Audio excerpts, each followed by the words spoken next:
That Sunday, we were in the Sunday service. When the service ended, some were already outside, and others were still in the church. Joel and I and 3 other men walked out of the church compound. I took a bench for us to sit on. When we had sat down, after a few minutes, we saw 2 people coming on motorbikes from by the river. But we didn't see that they had guns.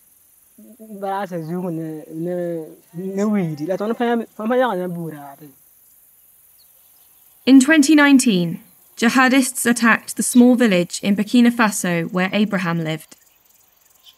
They targeted the church congregation and took their phones and other belongings. Then they separated out the men from the women and children. They forced all the men to follow them. When we were at the compound gate, one of the terrorists blocked my way with his hand. He said, "This one is still a child." They released me and another young man for the same reason. Joel was one of the 7 remaining men who were taken behind the church. There was a small neem tree. They forced us to sit under the tree, side by side, just as I am sitting now. Then they took pictures of the 7 of us. After they finished taking pictures, they told us to lie down with our heads against the church wall. The 7 of us got down. We lay down on our stomachs on the ground. Then they started shooting. All 6 men with me died, but I survived. My right hand was slightly injured. The bullet had missed Joel's head, and he escaped with his life. The survivors travelled to another town, where Open Doors has provided food aid.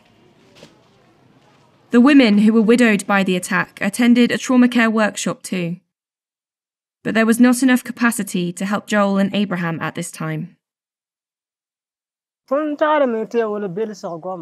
We understand that the women received comforting words during that training to help them move on and continue with their lives.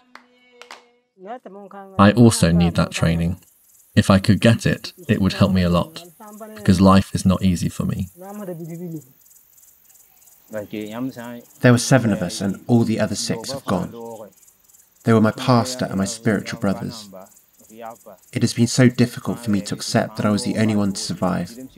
That is a really big burden. On top of that, I have become physically disabled. I cannot do manual labour. The job can be simple work that I could do with my hands, but if it requires strength, then I cannot manage it.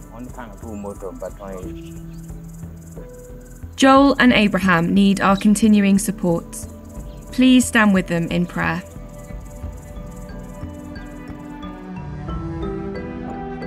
Thank God that Joel and Abraham survived the attack. Please pray that He will increase in them His strength and courage to enable them to stand firm in their faith. Joel has said that he feels like a spiritual orphan because his pastor died in the attack. Pray for God's comfort and guidance. Please pray that God will raise up Christians in Burkina Faso who can be trained to provide trauma care to meet the needs of the many believers there who've experienced extreme persecution.